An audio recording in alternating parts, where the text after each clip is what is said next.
gostaria de estar aplicando, a princípio, o Evangelho de Lucas, no seu capítulo número 33, e no versículo 34. Nós vamos falar da crucificação de Jesus.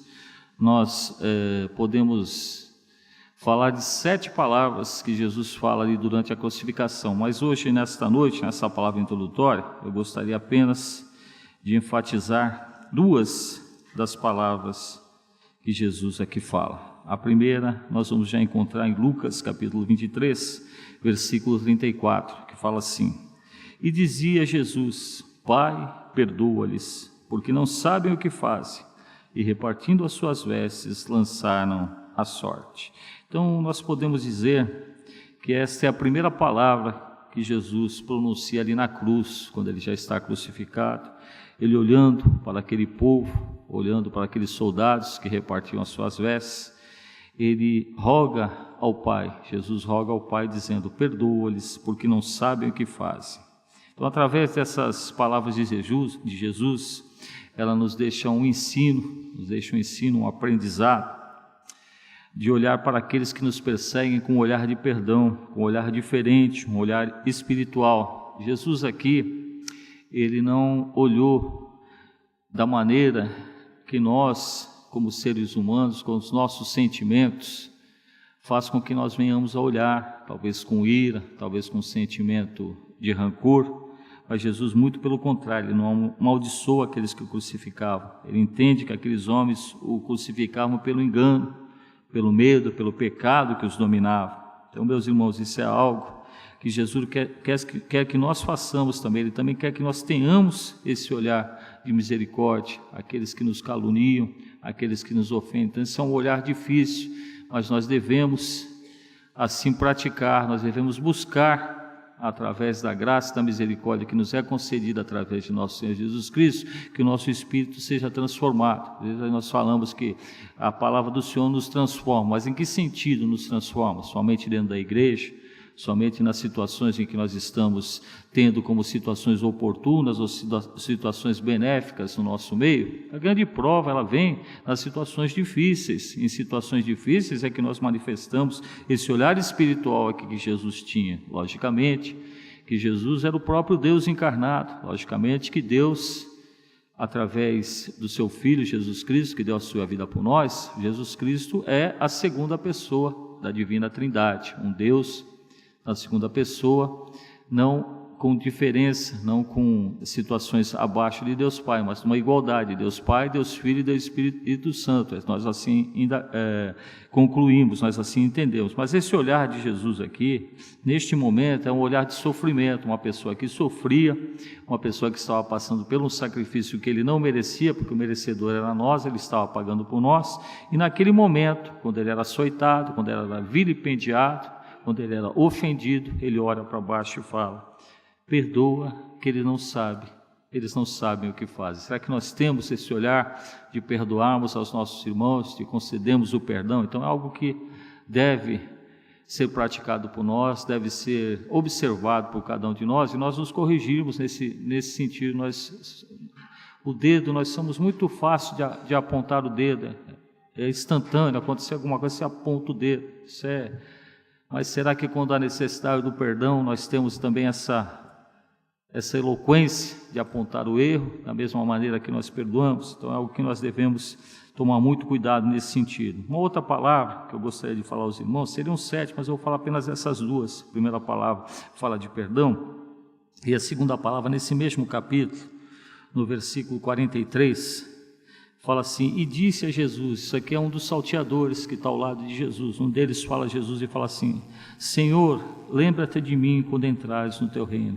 Versículo 42, versículo 43, e disse-lhe Jesus: em verdade te digo que hoje estarás comigo no paraíso.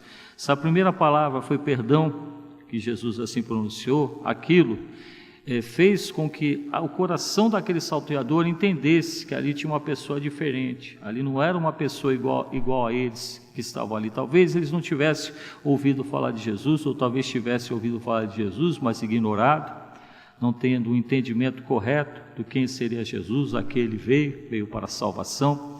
E naquele momento, quando eles escutam essa questão de perdão, quando Jesus olha e fala, Pai, perdoa-lhes, se eles não sabem o que faz, aquele coração, um dos corações foi tocado nesse sentido, através da atitude de Jesus.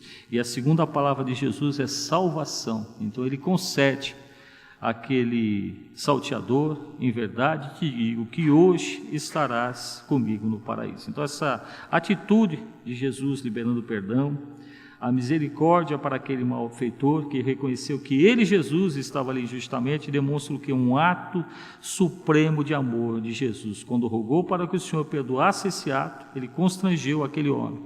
Quando ele rogou ao Senhor que perdoasse aqueles que estavam ofendendo, ele constrangeu aquele homem. E aquele homem, então, ali teve o encontro com o Senhor, e ali ele teve a salvação. Então, as duas primeiras palavras que Jesus fala ali na crucificação é uma palavra de perdão e uma palavra de salvação. Que bom seria se nós tivéssemos sempre nos nossos pronunciamentos, em toda e qualquer situação, sempre essa palavra de perdão e essa palavra de salvação, porque nós devemos entender que quando perdoamos, nós somos perdoados, e quando somos perdoados, nós asseguramos a nossa salvação.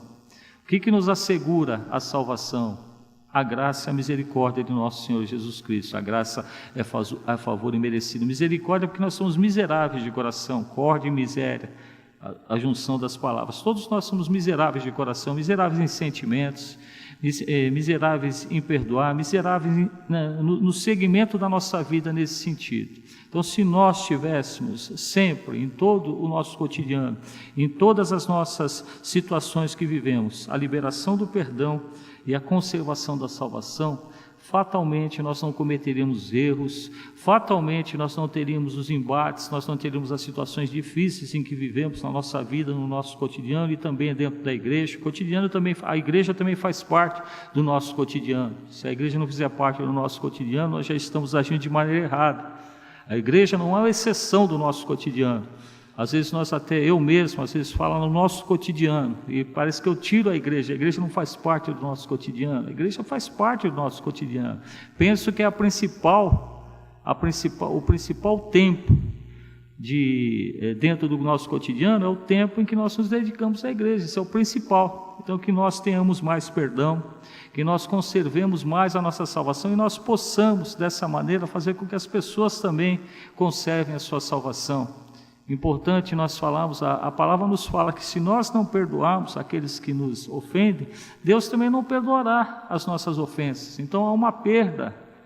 Aquele que nós não perdoamos, se ele se arrepender e Deus assim atender, ele será salvo. Mas nós que não perdoamos, nós estamos negando a virtude que Deus dá para cada um de nós de sermos perdoados. Isso é uma dádiva, isso é um privilégio nós sermos perdoados. Nós não temos merecimento algum. Ninguém aqui fez nada para isso, não importa quanto tempo você tem de igreja, não importa se você nasceu na igreja, vai morrer na igreja, você não fez absolutamente nada para merecer isso. É tudo favor e merecido. Então que nós conservemos a nossa vida e que nós tenhamos exemplo, que é o nosso Senhor Jesus Cristo. Carregar a nossa cruz é seguir a Jesus, perdão e salvação, conservar a nossa salvação e fazer com que aquelas pessoas que estão à nossa volta enxerguem em nós a presença de nosso Senhor Jesus Cristo e também busquem a salvação. Nós falamos aqui hoje um livro maravilhoso, o livro de Ruth. Ruth foi atraída para Deus através de quem? Através do testemunho de Noemi, através da presença de Noemi, a presença viva do Deus vivo em Noemi. Ela assim foi atraída. Então é isso que faz com que as pessoas se cheguem a Deus, o nosso exemplo de vida. Então que nós tenhamos essa persistência em seguir a Jesus, perdoando, conservando a nossa salvação e através da nossa imagem também procurando levar as pessoas ao caminho da salvação. Essa é apenas uma palavra introdutória nesta noite. Eu creio que o Espírito Santo há de estar agindo nesta noite, você que está nos visitando, você que talvez esteja aqui pela primeira vez, ou você que já está aqui há um bom tempo, que o Espírito Santo, ele haja na tua vida hoje, que ele abra o teu coração, que você não rejeite a palavra, que você se entregue a nosso Senhor Jesus Cristo. Se entregar ao nosso Senhor Jesus Cristo, irmãos, é bom a gente entender isso, que às vezes o apelo, nós achamos que o apelo é só para aquele que ainda não foi batizado, daquele que não atendeu, que ainda não aceitou Jesus Cristo. Mas se a gente for examinar direitinho, a maioria dos apelos diz respeito a cada um de nós, que já está na palavra. A maioria dos apelos diz respeito a cada um de nós. Então, que nós tenhamos essa inspiração divina através do Espírito Santo, que nós sigamos. Se você já conhece a Jesus, que a sua fé seja ratificada, seja fortalecida. Se você não conhece a Jesus Cristo, que essa fé nasça no teu coração, que ela floresça e que ela dê bons frutos através da tua vida. Amém? Que Deus abençoe a todos. Com muita alegria, vamos oferecer louvores de adoração ao nosso Deus.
O Senhor reina em justiça e em verdade. O Senhor reina, reinará com majestade. O Senhor reina em justiça e em verdade. O Senhor é bom.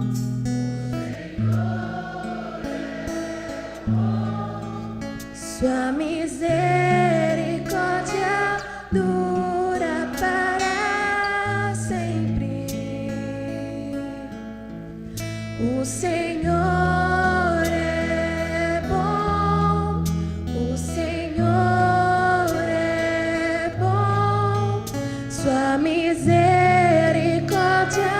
dura para sempre. Amém.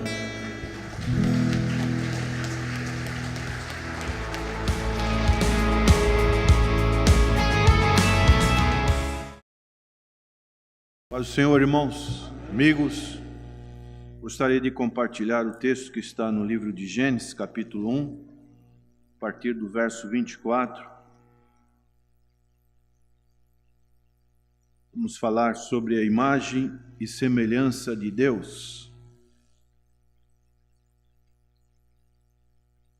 Gênesis, capítulo 1, verso 24. E disse Deus: produza a terra alma vivente, conforme a sua espécie, gado e répteis, e bestas feras da terra, conforme a sua espécie. E assim foi. E fez Deus as bestas feras da terra, conforme a sua espécie, e o gado conforme a sua espécie, e todo réptil da terra conforme a sua espécie. E viu Deus que era bom. E disse Deus: façamos o homem à nossa imagem, conforme a nossa semelhança, e domine sobre os peixes do mar, e sobre as aves do céu, e sobre o gado, e sobre toda a terra, e sobre todo réptil que se move sobre a terra. E criou Deus o homem à sua imagem, a imagem de Deus o criou, macho e fêmea os criou. Senhor, continua, através do Santo Espírito, atuando em nossos corações, para que não sejamos simplesmente ouvintes, mas praticantes da Tua palavra. Opera, Senhor, a salvação, a contrição, o crescimento espiritual, tudo aquilo, ó Pai, que a Tua palavra vem para trazer para o nosso benefício, que tenhamos um coração que realmente o Senhor possa trabalhar e estar moldando. Agradecemos em nome de Jesus. Amém. Imagem e semelhança. Hoje as pessoas se preocupam muito com a sua imagem. Podemos fazer a distinção. Existem diferenças quando falamos imagem e quando falamos semelhança. Semelhança são palavras bem próximas umas das outras, mas existem algumas diferenças que são importantes de analisarmos. A pessoa, fulano tem a imagem do Senhor Jesus Cristo. Que maravilha, não é? Aquela pessoa reflete a imagem do Senhor Jesus Cristo. Antigamente, há muitos anos atrás, as igrejas chamadas, especialmente as igrejas pentecostais, as mulheres eram muito cobradas na sua postura de cristãs, de crentes, dentro da igreja. Eu, de uma certa forma, vivenciei isso. As mulheres tinham que estar na igreja sempre de saias, de vestidos longos. Então, era uma característica. Os homens, de preferência, tinham que andar sempre de terno. Era um rigor externo que se passava para que as pessoas tivessem uma característica, uma imagem. Mas e a semelhança? A semelhança é algo mais interno, é algo que a pessoa o coração dela vai se amoldando às condições que a palavra de Deus, que o Espírito Santo de Deus vai trabalhando no nosso ser, e ela antes tinha uma aparência, por exemplo, um homem, na minha época usava-se um cabelo black power.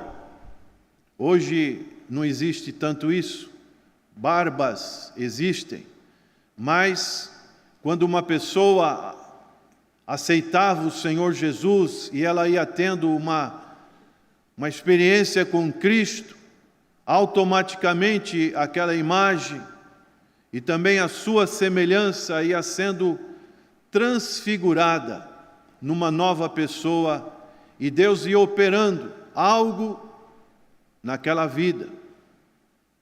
Hoje as pessoas buscam ter uma imagem que seja a melhor possível para o mundo, uma imagem exterior.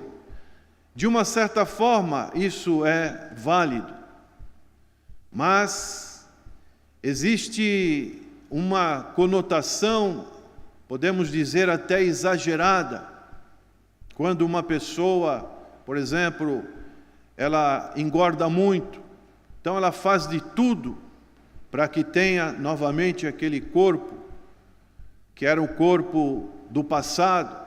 Então são situações, circunstâncias que as pessoas, elas estão muito preocupadas. Hoje existe o politicamente correto. As firmas de publicidade colocam os seus políticos da melhor maneira possível para que eles possam atrair os seus eleitores. As empresas, elas fazem de tudo para ter uma marca registrada de um produto bom, um produto que tenha uma imagem que venda bem, que seja, por exemplo, saudável, que seja vitoriosa. E também os produtos da mesma maneira.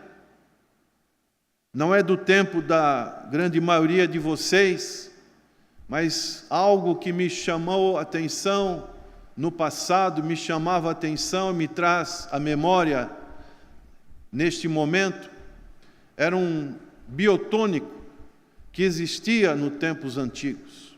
Chamava-se biotônico Fontoura. Olha, pelo jeito, muita gente tomou. E eu me lembro que existia um livrinho e a minha mãe me forçava a tomar o biotônico Fontoura. E era a figura do Jeca Tatu. O Jeca Tatu era um personagem caipira do interior, agora daqui do estado de São Paulo, com uma mochilinha. Ele tinha lá o seu rancho, as suas galinhas eram magrinhas, ele era todo cheio de verme. E à medida que ele começou a tomar o biotônico Fontoura, ele foi se transformando, sua imagem foi sendo modificada, ele ficou robusto e ele virou um grande fazendeiro. Então, a minha mãe dizia, se você não tomar o biotônico Fontoura, você vai ficar que nem o Jeca Tatu. Você precisa ficar forte. Mas aquilo ali era ruim que só. Os que tomaram se lembram. Você tinha que prender a respiração, que era um produto muito ruim. Como?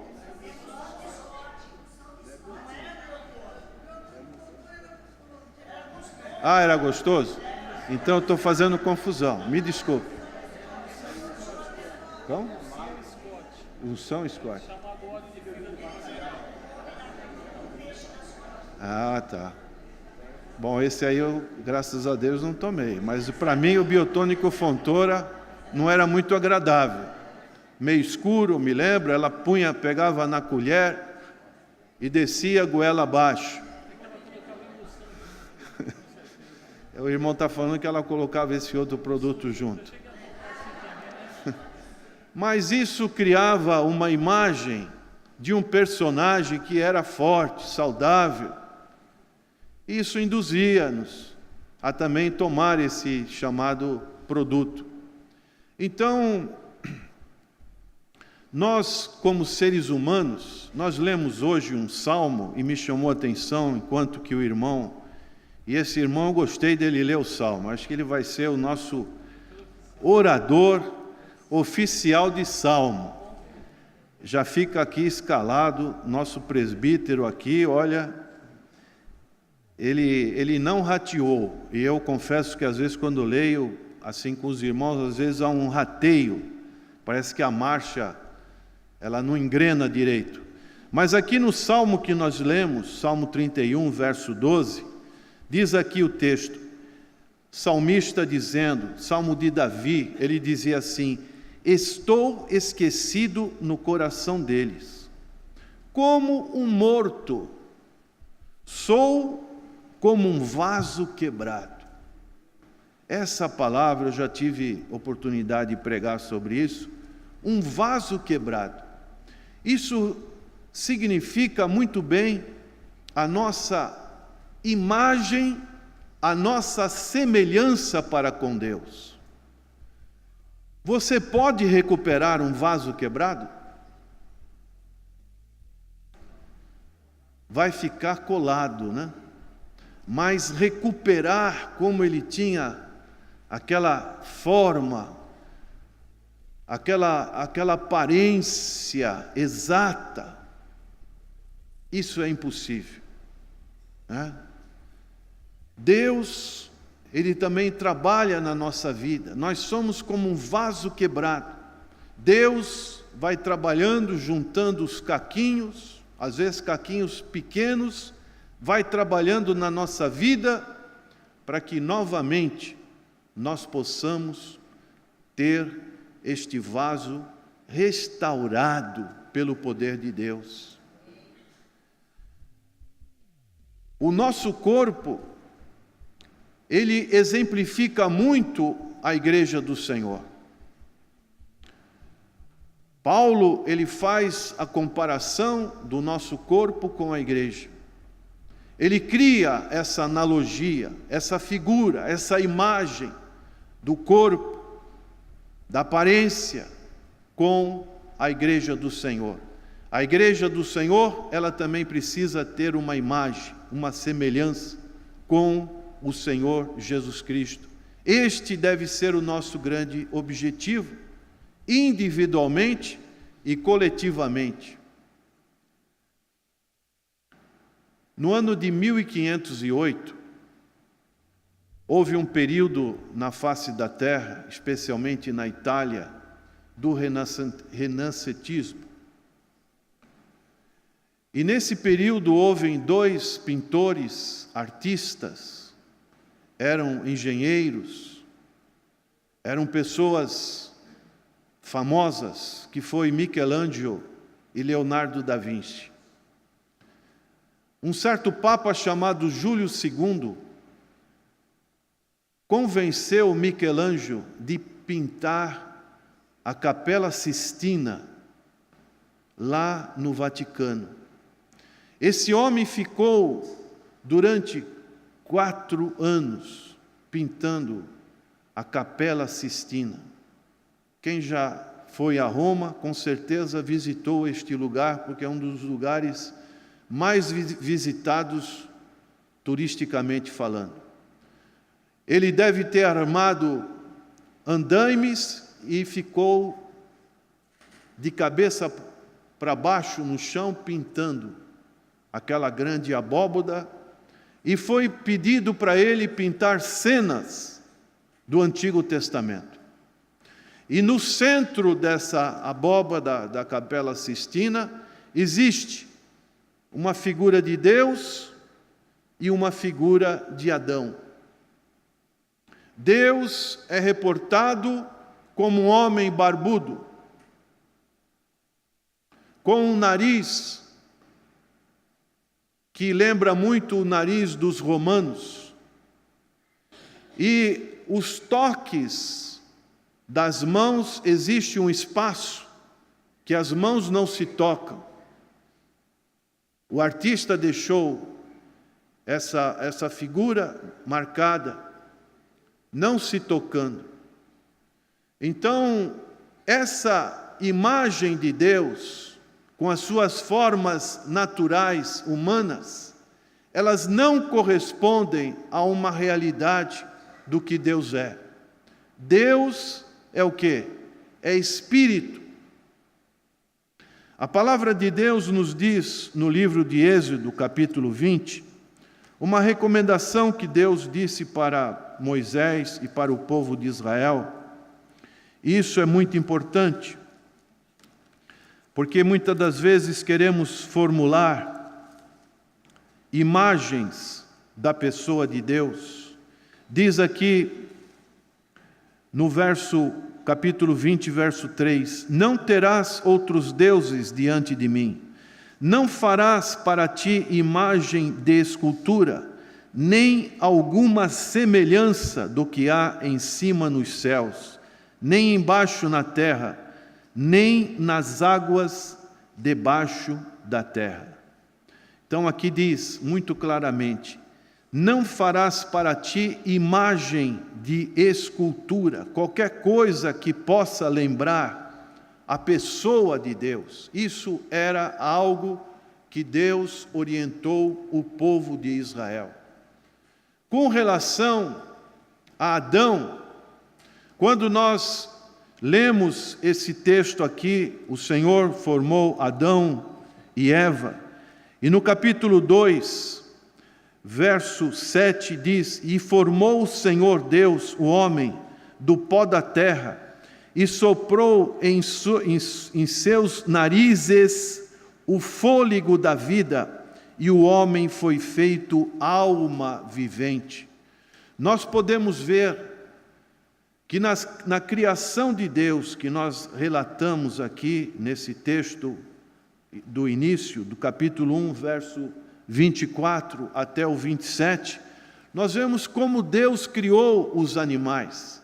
Como Deus criou, por exemplo, para nós, que temos o convívio com os animais domésticos mais próximos, como o cachorro, por exemplo, como ele é desenvolvido o seu faro, como ele demarca o seu território, como ele pode perceber o cheiro de determinados alimentos a muita distância, como ele pode, numa fragrância que a polícia, por exemplo, dá para uma determinada pessoa que está sendo perseguida, algum cheiro da roupa, esse animal ele consegue atravessar quilômetros e quilômetros de distância, tendo cheiros de diversas fragrâncias, ele consegue ir até a sua presa.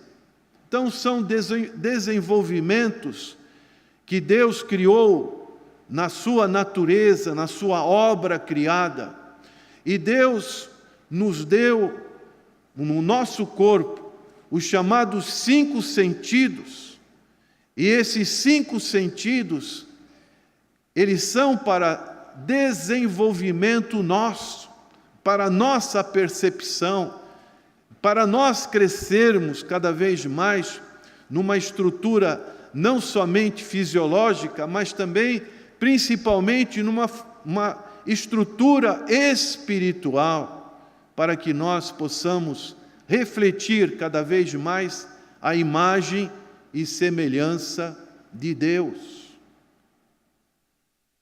Você pode imaginar como Adão foi formado? Ele não nasceu pequenininho, como uma criança. Ele já estava formado. Ele tinha o seu desenvolvimento como um animal.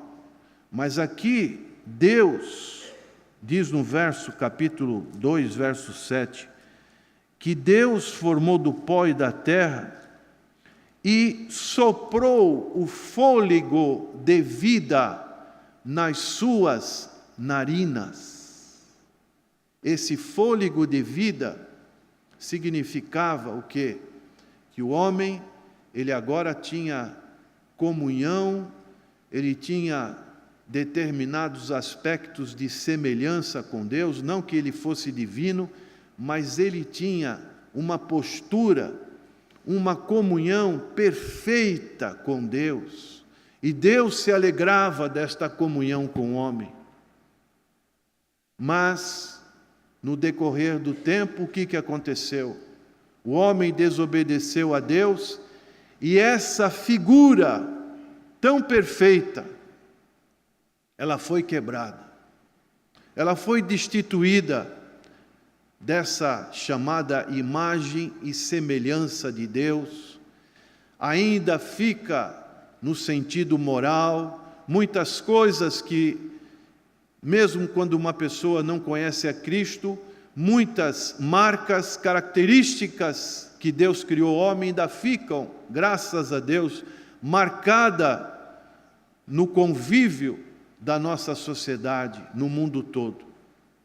E o Senhor Jesus Cristo, então, ele veio, ele se encarnou, ele tomou a forma humana. Para quê? Para que nós pudéssemos ver, através do Senhor Jesus Cristo, um protótipo, um modelo daquilo que nós deveríamos buscar como seres humanos. Então, o apóstolo Paulo foi aquele que mais procurou mostrar isso. Veja, por exemplo, alguns textos, como Colossenses, capítulo 1,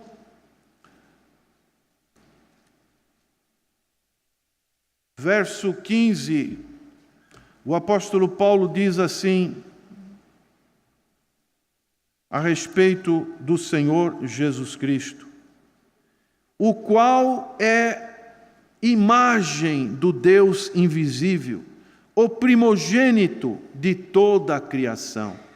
Então, o Senhor Jesus Cristo é essa pessoa que veio resgatar para a humanidade aquela imagem, aquela semelhança que estava totalmente deformada. Era um vaso quebrado. E o Senhor, então, ele veio moldar as nossas vidas para que nós cheguemos, como diz aqui o apóstolo Paulo também em Romanos, capítulo 1, aliás, Efésios, capítulo 1, verso 4, ele diz assim: como também nos elegeu nele antes da fundação do mundo, para que fôssemos santos, irrepreensíveis diante dele em caridade. E ele diz, também em Romanos, capítulo 8, verso 29, porque os que dantes conheceu, também os predestinou para serem conformes à imagem de seu Filho, a fim de que ele seja o primogênito entre muitos irmãos. Então o Senhor Jesus Cristo é a exata semelhança de Deus. O Senhor Jesus Cristo, ele quer recuperar esta imagem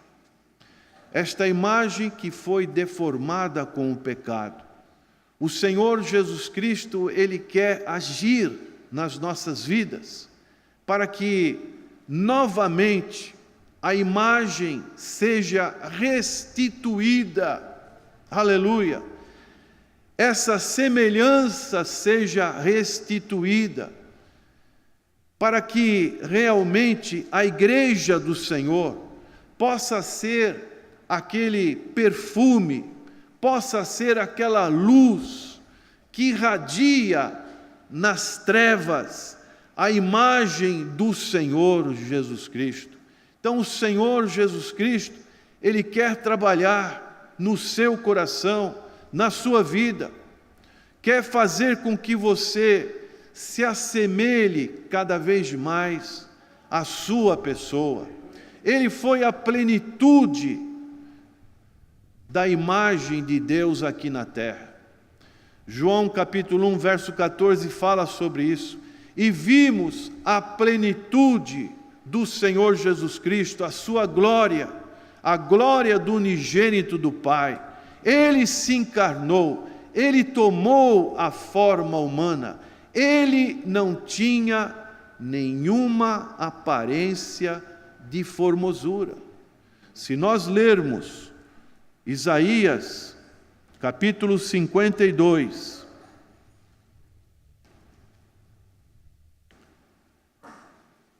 verso 14, diz assim: como pasmaram muitos à vista dele, pois a sua aparência estava tão desfigurada, mais do que o de outro qualquer, e a sua figura mais do que a de outros filhos dos homens. E no capítulo 53, verso 2 e 3 diz: porque foi subindo como um renovo perante ele, e como raiz de uma terra seca, não tinha parecer nem formosura, e olhando nós para ele, nenhuma beleza víamos, para que o desejássemos. Era desprezado, e o mais indigno entre os homens, homem de dores, experimentado nos trabalhos, e como um em quem os homens escondiam o seu rosto. Era desprezado, e não fizemos dele caso algum. Então era uma pessoa que, quando nasceu, Deus o colocou numa cidade mais pequena, que foi a cidade de Belém, dentro do território de Judá, de Israel. Ele não nasceu num palácio, mas ele nasceu numa simples estalagem, numa manjedoura. Ele, quando viveu numa pequena cidade chamada Nazaré. Fez um ofício de um simples braçal, um carpinteiro, uma pessoa que poderia ser confundida como tantas outras. Não via nele nenhuma formosura. Ele não frequentou palácios de Jerusalém. Ele não frequentou o poder político de Roma e nem de Israel. Ele não teve riquezas. Essa era a imagem do Senhor Jesus Cristo. E isso nos mostra o quê?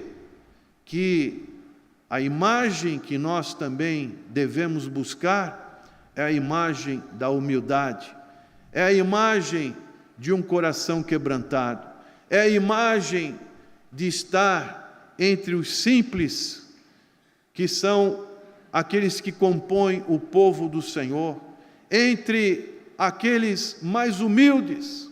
Esse deve ser o nosso desejo, não estar em lugares suntuosos, em palácios, em poderes desta terra. O verdadeiro cristão, ele deve buscar estar, assim como o Senhor Jesus buscou, em lugares os mais humildes possíveis, porque ali o Senhor, Ele vai estar operando nos nossos corações. Então, irmãos, prezados amigos, como tem sido a formação da sua imagem? Você tem se preocupado tanto com a sua aparência exterior, assim como você tem se preocupado com a sua aparência interior? Deus, Ele olha para quem? Ele não olha para o exterior. Deus olha para o interior. Deus olha para o fundo da nossa alma, para ver como está o nosso coração. Então, se o nosso coração não está de acordo, Ele vai fazer de tudo para que o nosso coração esteja sendo amoldado, esteja sendo trabalhado, para que realmente o nosso eu, ele possa diminuir. Como o salmista dizia, sou como morto. E Paulo dizia, eu já não vivo mais eu, mas Cristo vive em mim. E o que eu vivo hoje, vivo para a glória do Pai. E se eu morrer, para mim é lucro, porque eu estarei com Cristo. Então, essa é a imagem que cada um de nós deve buscar, cada um de nós deve trabalhar, cada um de nós deve se assemelhar à pessoa do Senhor Jesus Cristo. Essa é a conclusão da nossa vida. Quando nós partirmos deste mundo, nós teremos o corpo glorificado e será semelhante ao Senhor Jesus Cristo. Mas enquanto isso, que possamos refletir essa imagem, essa semelhança do Senhor Jesus Cristo. Nesta noite, se tem alguém que ainda está com a sua imagem manchada pelo pecado, está com a sua imagem de uma vida quebrada, no sentido, por exemplo, moral, no sentido familiar, no sentido profissional, nesta noite, o Senhor, Ele quer restaurar esta imagem. O Senhor quer fazer você de um vaso novo, algo novo. Talvez Ele nem queira juntar os cacos, Ele faça de você algo totalmente diferente. Então o Senhor é aquele que trabalha nas nossas vidas. Quando nós olhamos para o nosso passado, tantas coisas que ocorreram, e hoje, como o Senhor, Ele tem trabalhado na nossa vida e tem feito de nós novas criaturas.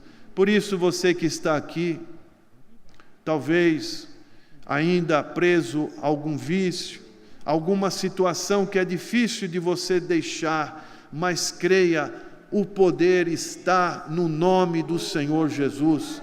O poder está no sangue do Senhor Jesus Cristo. Quando uma pessoa ela está morrendo, a primeira coisa que os médicos fazem é dar sangue para aquela vida. E através do sangue, aquela vida começa novamente a ter o seu organismo novamente saudável. O Senhor quer fazer com que o seu sangue possa ser derramado na sua vida e você tenha uma vida espiritual com o Senhor Jesus Cristo. Se você ainda não fez isso, entregue a sua vida ao Senhor. Reconheça que você, diante de Deus, está com a sua imagem arranhada. Reconheça que não é a religiosidade, mas somente quando você está em Cristo Jesus, essa restauração ocorre. Se tem alguém que ainda não fez isso, levante a sua mão, eu gostaria de orar pela sua vida. Se tem alguém que ainda não tomou essa iniciativa, tem alguém ali? Alguém levantou a mão aqui desse lado direito? O Senhor está operando no nosso meio, o Senhor quer restaurar, o Senhor quer dar uma nova imagem, uma nova semelhança para você. Eu também te convoco, prezado irmão, se você tem alguma imagem que você acha que não está boa diante do Senhor, nessa hora, fique em pé, vamos orar pela sua vida. A igreja do Senhor é como um hospital, precisa haver da parte de nós esse comprometimento. Faça com Deus uma proposta: Senhor, muda a minha imagem, eu quero mudar, Senhor, eu quero ser alguém semelhante ao Senhor, alguém que o Teu Espírito Santo trabalhe. Tem mais alguém que queira fazer isso nessa noite? Pode se colocar de pé, nós vamos orar. Aleluia, glória a Deus. Que o Senhor esteja trabalhando no nosso meio, para que realmente esta imagem, a semelhança do Senhor, possa ser vista neste lugar de uma maneira plena, bem nítida, a ação do Senhor sobrenatural no nosso meio, e assim o Senhor operando nas nossas vidas, para que sejamos esse reflexo da luz de Cristo neste mundo. Os irmãos que não se levantaram, agora levante um clamor comigo, em favor dessas pessoas que estão em pé. Abra a sua boca, glorifica o nome do Senhor agora, para que Deus abençoe essas vidas, para que Deus haja poderosamente nessas vidas, agindo no interior, no mais profundo do ser, na alma, transformando a imagem, colocando uma semelhança divina, uma semelhança dos frutos do Espírito.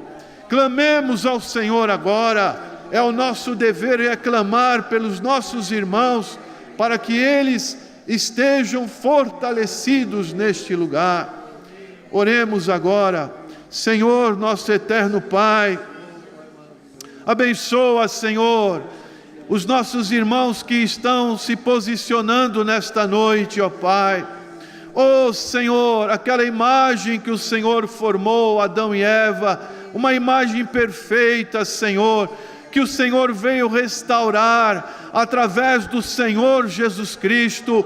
O Senhor não nos deixou quebrado, o Senhor não nos deixou morto em nossos delitos e pecados, mas o Senhor também soprou o sopro divino da salvação nas nossas vidas. Então opera, Senhor, nessas vidas, ó Pai, para que possam refletir a Tua imagem, Senhor, a Tua semelhança, Senhor. Oh Jesus, o Senhor era meigo, o Senhor era calmo, o Senhor era bondoso, o Senhor era amoroso. Que essas vidas, Senhor, tenham essas características também, Senhor. Muda, Senhor, esse interior, para que possam refletir o que realmente a palavra diz, que nós somos templos do Espírito Santo de Deus. E se somos templos do Espírito Santo de Deus, precisamos refletir o Espírito Santo de Deus nas nossas vidas. Opera grandiosamente. Nós temos a convicção, a certeza que o Senhor está operando e vai continuar operando. Por isso nós só temos para Te agradecer, Te bendizer e Te exaltar, porque o Senhor está no nosso meio. Nós não estamos órfãos. O Senhor prometeu que estaria conosco, agindo, e agindo eu, quem impedirá?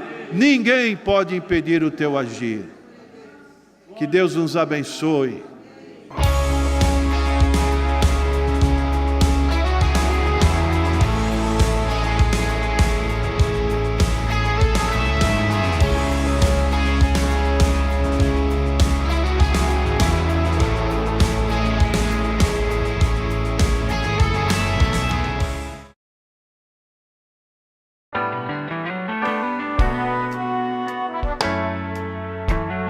Você quer recuperar a beleza do seu sorriso? Estão faltando dentes em sua boca? Sua prótese não está mais funcionando? Você não consegue mastigar direito? Precisa remover dentes impactados? Seus dentes estão amarelos? Então venha conhecer a Rinaldi Odonto. Tem estacionamento próprio? Você poderá contar com uma agradável cordialidade na recepção, excelente pré-atendimento, avaliação e procedimentos personalizados com os doutores Natan e Natanael Rinaldi. Processos de implantes, extrações e cirurgias são feitas com aparelhos de última geração. Nossa satisfação aqui na Rinaldi Odonto é ver você feliz, com seu sorriso sempre bonito e saudável. Venha conhecer as nossas clínicas. Acesse www.rinaldiodonto.com.br. Telefones: Clínica 1 3233 2540, Clínica 2 3203 2464. Na Rinaldi Odonto você recupera a beleza do seu sorriso.